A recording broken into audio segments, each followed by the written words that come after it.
우리 주변을 보면 지혜로운 사람들을 보게 됩니다. 여러분은 어떤 사람이 지혜로운 사람이라고 생각을 하십니까? 제가 분명히 알기는 지혜 있는 사람이라고 해서 지혜로운 것은 아닌 것, 그거는 제가 확실하게 알고 있습니다.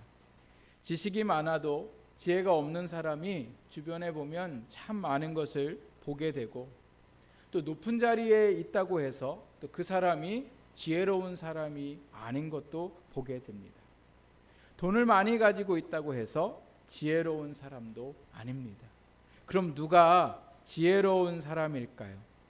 제가 사전을 찾아보니까 지혜롭다라는 뜻은 현명하다라는 뜻을 또 가지고 있는데요. 이 현명하다라는 뜻은요, 사물, 일, 상황을 올바르게 판단한다라는 뜻을 가지고 있습니다. 다시 말하면 지혜로운 사람은요, 어떤 물건이나 또 어떠한 일이나 어떠한 상황에서 올바르게 판단하고 행동하고 말하는 사람을 지혜롭게 살아가는 사람, 지혜로운 사람, 이렇게 표현을 하게 됩니다. 제가 설교를 준비하다가 보니까요, 지혜 연구가들이 또 있더라고요. 지혜 연구가 중에 유디트 글위트라는 분이 책을 쓰셨는데, 지혜를 읽는 시간이라는 그 책에 지혜 있는 사람의 5가지 특징에 대해서 말씀을 하셨어요. 첫 번째 사람은 열린 마음이 있는 사람이에요. 누구에게나 다 안 좋은 마음으로 바라보는 게 아니라 늘 열어놓고 있는 마음으로. 두 번째는 감정 조절을 잘하는 사람. 세 번째는 공감하는 자세를 가진 사람이 지혜로운 사람으로 보고 있습니다. 그래서 수많은 갈등 상황에도 상대방의 입장을 고려하는 노력을 하는 사람, 그 사람이 지혜로운 사람의 특징이었고, 네 번째로요, 깊이 생각하는 사람이 지혜로운 사람의 특징이고, 다섯 번째는 통제 상황을 극복하는 사람. 이 말은 자기는 모든 것을 할 수 있고 다 잘할 수 있고 절대 나는 잘못되지 않는다, 이러한 자신감에 넘쳐 있는 것을 통제할 수 있는 사람. 다시 말하면 나의 연약함을 인정하는 사람.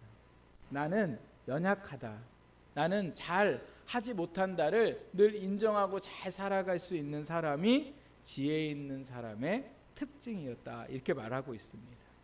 그래서 그런지 지혜로운 사람들을 보면요, 참 같은 말을 해도 말을 참 예쁘게 하는 것을 볼 수가 있습니다.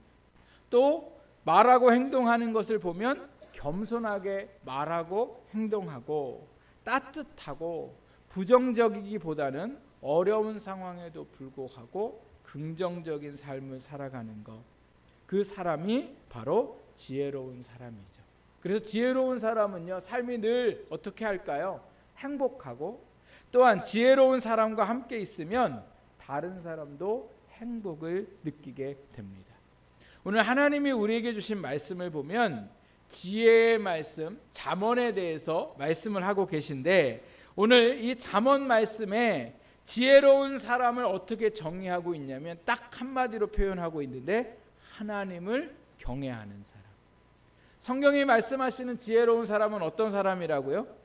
하나님을 경외하는 사람. 즉 하나님의 말씀을 귀히 여기며 하나님의 말씀을 믿고 순종하며 하나님의 말씀을 제일 우선순위로 살아가는 사람이 바로 뭐예요? 지혜로운 사람이다. 그럼 이 사람은 왜 하나님의 말씀을 이렇게 경외하며 살까? 하나님의 말씀이 지혜의 근본임을 알고 있기 때문에 그렇습니다. 그래서 하나님의 지혜는 끝이 없고 하나님의 지혜는 막힘이 없습니다. 그렇기 때문에 세상에서 어떤 지혜보다 뭐를 추구해요? 하나님의 말씀을 듣고 그 하나님의 말씀을 따르려고 하는 그 사람이 어떤 사람이라고요? 제일 지혜로운 사람이라는 거죠. 우리가 읽은 이 말씀, 잠언 3장 27절에서 35절 이 말씀 전에 나와 있는 1절부터 26절 말씀에는 어떤 내용이 있냐면, 하나님의 지혜의 말씀을 잃어버리지 말고 마음에 새기고 지키며 살아가도록 당부하고 있고, 그래서 그 지혜를 가진 자가 얻는 복에 대해서 말씀을 하고 있습니다. 그리고 이제 오늘 우리가 읽었던 27절에서 35절 말씀은 어떤 말씀이냐면, 그럼 지혜 있는 사람은 어떻게 살아가야 되는가? 어떤 사람이 지혜로운 삶을 살아가는 것인가를 말씀하고 계시고, 지혜로운 삶을 사는 사람에게 어떤 복을 주시는가도 말씀을 하고 있습니다. 그래서 오늘 저와 여러분이, 또 우리 사랑하는 자녀들이 하나님 안에서 지혜로운 삶을 살고 지혜로운 자들이 되기를 주님의 이름으로 축복합니다. 세 가지를 오늘 말씀을 하시는데요. 지혜로운 사람의 첫 번째, 오늘 27절에서 28절 말씀을 우리 같이 한번 읽어보겠습니다. 27절, 28절 시작. 내 손이 선을 베풀 힘이 있거든 내게 있거든 이웃에게 이르기를 갔다가 다시 오라 내일 주겠노라 하지 말며. 아멘. 하나님께서 말씀하시는 지혜로운 사람의 첫 번째는요, 선을 베푸는 사람입니다. 여기서 선을 베푼다는 이 말씀은 어려운 사람을 도와주는 것을 말씀을 하고 있는데, 특이한 건요, 오늘 27절 말씀에 보니까 선을 베풀어야 할 대상, 도와주어야 할 대상을 뭐라고 말씀하고 계시냐면 마땅히 받을 자다, 이렇게 말씀하고 있습니다. 그래서 내 손이 선을 베풀 힘이 있거든, 우리가 누군가를 도와줄 힘이 있거든 마땅히 베풀 자에게, 받을 자에게 베풀기를 아끼지 말라, 이렇게 말씀하고 계세요. 여러분, 마땅히 받을 자는 이 땅에 두 종류의 사람밖에 없습니다. 마땅히 받을 자는, 첫 번째 사람은 어떤 사람이냐면 주인이에요. 주인은 모든 자기 것을 어떻게 받아요? 마땅히 받는 거죠. 주인이 자기 것 가지면서 미안해합니까? 주인은 어떤 것을, 자기 것을 받을 때 절대 미안해하지 않아요. 고마워하지 않아요. 왜요? 내가 내 거니까. 또 마땅히 받을 사람, 두 번째 종류의 사람은 그 마땅히 받을 것을 위해 일한 사람. 일한 사람은 한 달 동안 열심히 수고하고 일해서 내가 월급을 받을 때에 오히려 안 주거나 적게 주면 어떻게 해요? 그것을 온전히 받아내려고 싸우려고 하고 법적으로 가서 받아내려고 하잖아요. 왜요? 마땅히 내가 뭐 한 거기 때문에 그래요? 수고한 거기 때문에, 일한 거기 때문에.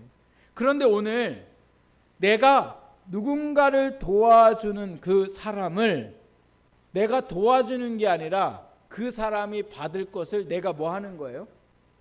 주는 거죠. 그러니까 내가 가지고 있는 게, 누군가를 도와주는 게 내가 도와주는 게 아니라 내가 가지고 있는 일부 중에 그거는 누구의 거예요?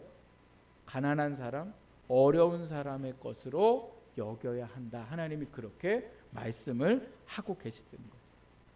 그런데 여러분, 제가 누군가를 도와주는데 이 도와주는, 도움을 받는 사람이 당연히 여기면서 도움받으면 기분 나빠요, 좋아요? 나쁘죠. 아주 괘씸하죠. 또 내가 도와줬는데 저 사람이 나 안 도와주면 화나요, 안 화나요? 화나죠. 모르는 척하고 그러면. 근데 이게 오늘 하나님은 뭐라고 말씀하고 계세요? 그렇게 생각하지 말라는 거예요. 너희가 누군가를 도와줄 때는 너희 것을 도와주는 게 아니라 마땅히 그 사람이 받을 것을 너가 그냥 뭐예요? 전달해 주는 것으로 여기라는 거예요. 그런 마음으로 살아가는 사람이 어떤 사람이라는 거예요? 지혜로운 사람이라는 거예요. 내가 도와준다, 내가 저 사람을 보호해 준다가 아니라 마땅히 도와주고 마땅히 보호해 줘야 하는 것이 우리의 삶으로 알고 사는 거, 그것이 바로 지혜로운 삶인 거죠. 레위기 19장 9절에서 10절 말씀에 보면, 여러분 앞을 보시고 우리 같이 한번 읽어보겠습니다. 우리 시작. 레위기 19장, 없어요? 제가 읽을게요.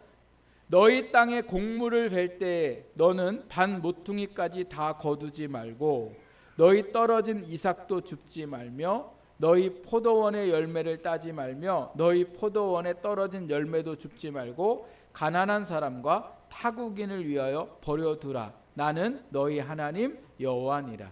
하나님이요, 우리가 농사를 져서 수확을 할 때, 지금 이제 추수할 때가 됐는데 반 모퉁이는 거두지 말라고 하세요. 그리고 이삭을 저희가 걷어들이다가 떨어뜨리잖아요. 그럼 떨어뜨리면 아까우니까 주워야 돼요. 내버려 두라는 거예요. 내버려 두라는 거예요.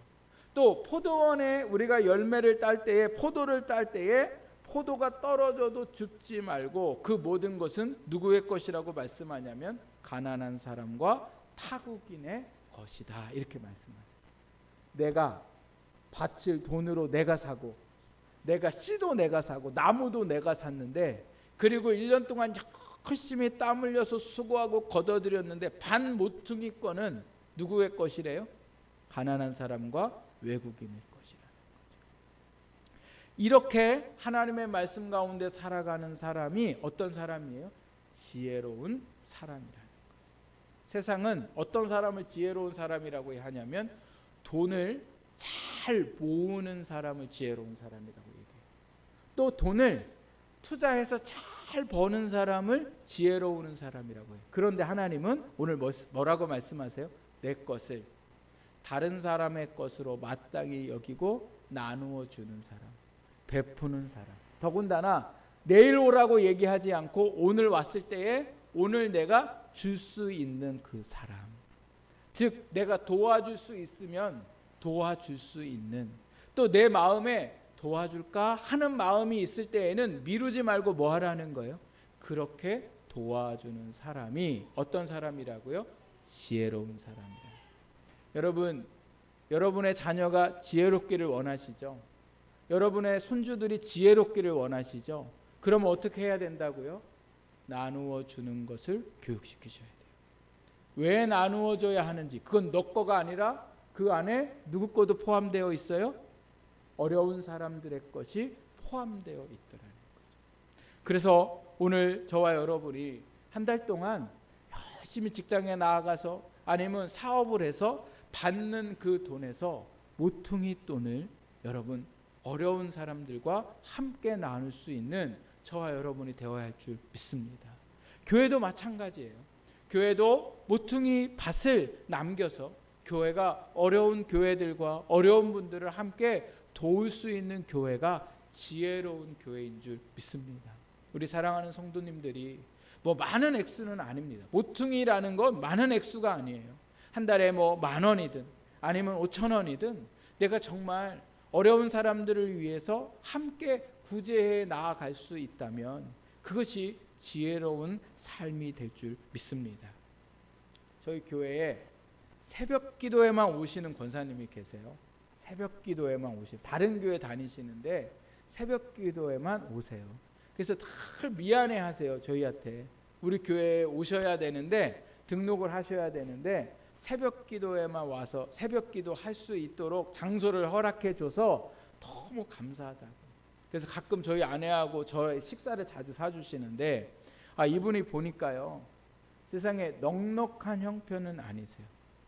그런데 본인이 일을 하시면서 그 일하셔서 벌으신 돈으로 어려운 목사님들을 몇 분을 돕고 계시고 또 기독교 방송국을 후원하고 이렇게 어려운 사람들을 보면은 늘 도와주시면서 사세요. 근데 본인은 옷을 입거나 신고 다니는 거 보면 본인 돈으로 산 게 아니라 다 다른 분들이 입다가 또 준 그 옷들로 입고 별로 그렇게 화려한 삶을 살지도 않으세요.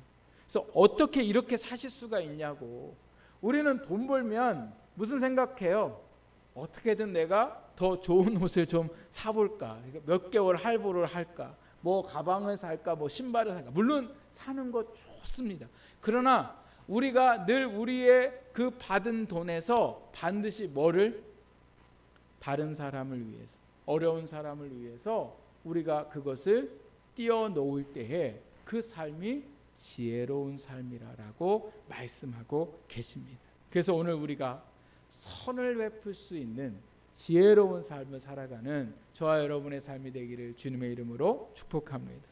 두 번째로 오늘 말씀해 보니까 어떤 사람이 지혜로운 사람인가? 29절에서 30절 말씀 우리 같이 한번 읽어보겠습니다. 우리 같이 시작. 내 이웃이 내 곁에서 평안히 살거든 그에 해하려고 꾀하지 말며 사람이 내게 악을 행하지 아니하였거든 까닭 없이 더불어 다투지 말며. 아멘.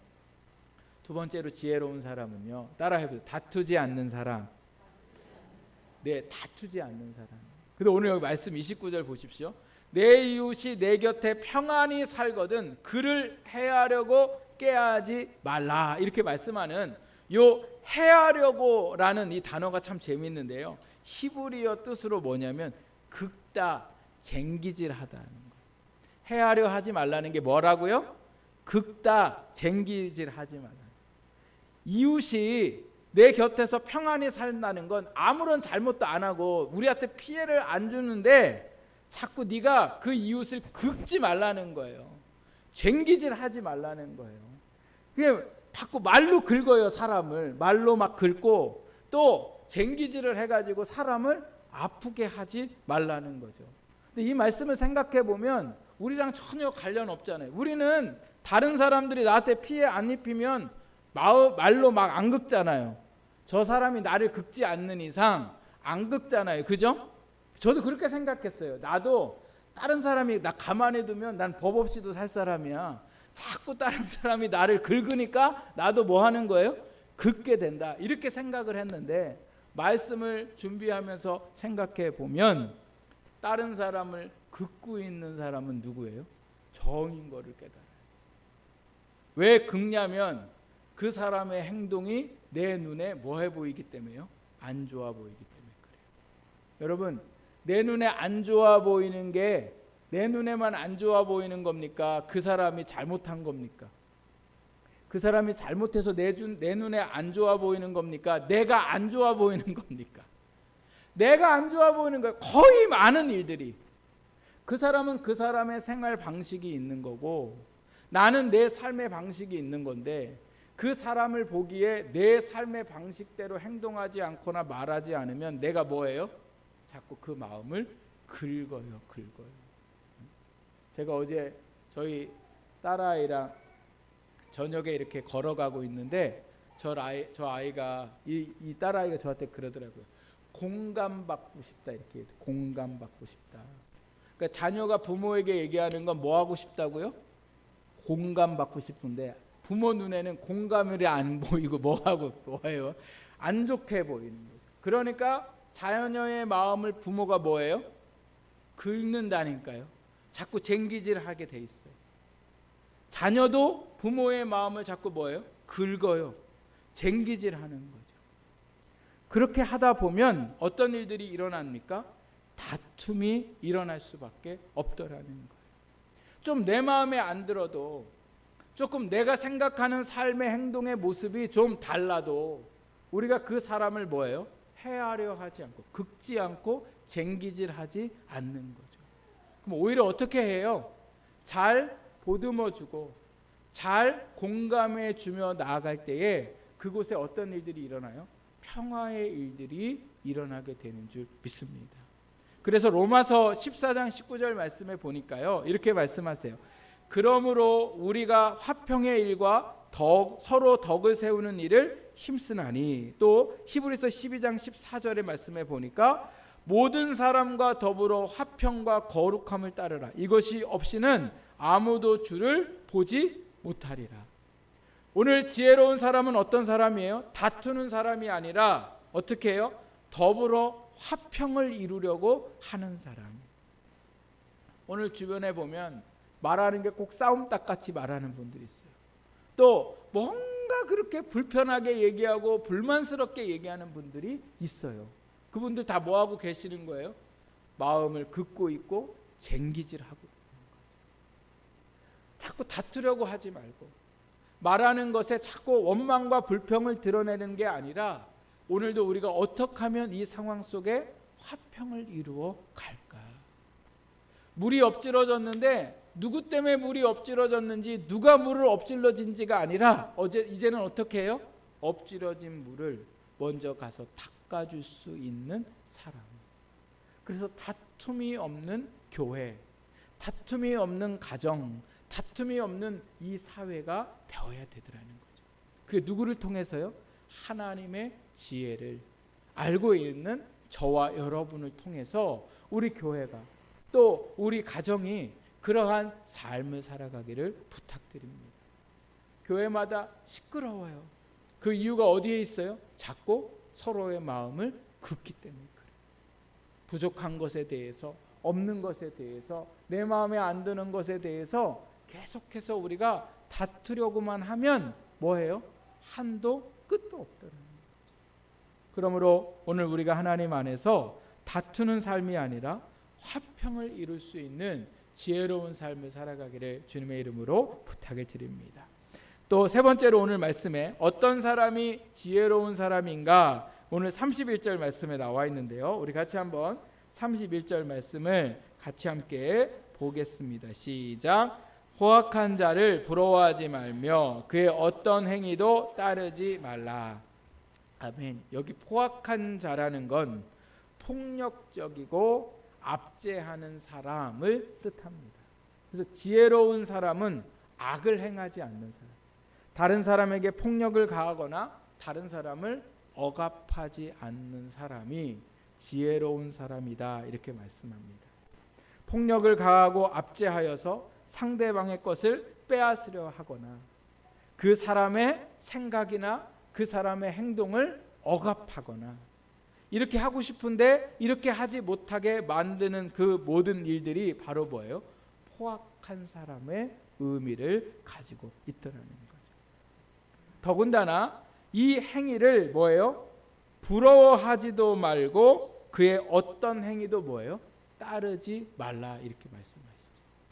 생각해 보면 누가 자기가 포악한 것을 부러워하고 다른 사람을 때리고 다른 사람을 협박하는 그 일들을 내가 따르려고 배우려고 하는 사람이 어디 있겠냐마는, 오늘 우리 주변을 돌아보고 우리를 생각해 보면 우리가 그것을 본받으려고 하고 우리가 그것을 따르려고 하잖아요. 말 안 들면 어떤 마음이 먼저 들어요? 말로 해서 안 된다 생각하잖아요. 그래서 어떻게 해야 돼요? 몽둥이 찜질을 해야 된다. 뭐 제가 많이 들었던 말씀인 것 같아요. 몽둥이 찜질을 해야 된다. 머리서부터 발끝까지 맞아야 된다. 뭐 이런 말들을 제가 가정과 학교에서 들었던 것 같아요. 왜요? 그래야 뭐가 빠르기 때문에요. 일이 빠르고 말을 잘 들을 것 같고. 저희도 가끔 저희 아이한테 제가 그렇게 말할 때 있어요. 맞아야 정신을 차리지. 맞아야 정신을 차리지. 이게 바로 뭐예요? 악한 모습이라는 거죠. 폭력적이고 다른 사람을 압제하는 거죠. 오늘 우리가 행동으로 하지는 않지만 우리가 상처를 받거나 우리가 기분이 나쁘면 어떤 마음이 듭니까? 내가 다시는 용서하지 말아야지. 내가 다음에는 가만히 두나 봐라.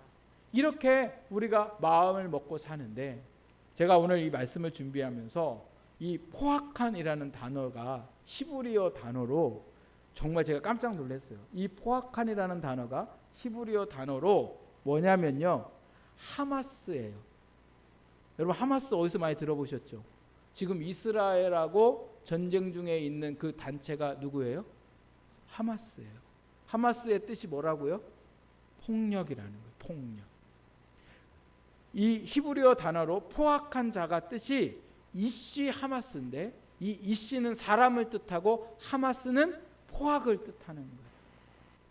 그러나 아랍어는 좀 아니에요.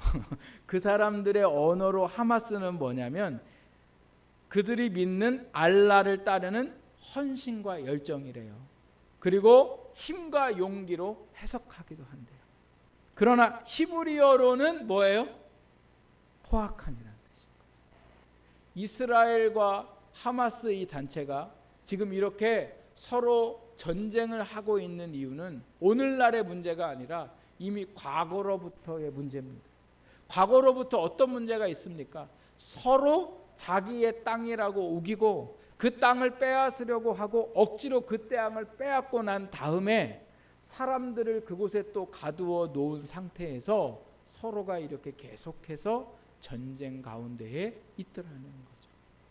한마디로 말하자면 계속 악한 행동을 서로 하면서 자기의 유익을 추구하기 때문에 지금 이렇게 전쟁이 일어나서 그 나라만이 아니라 모든 세계가 어려운 가운데 있습니다.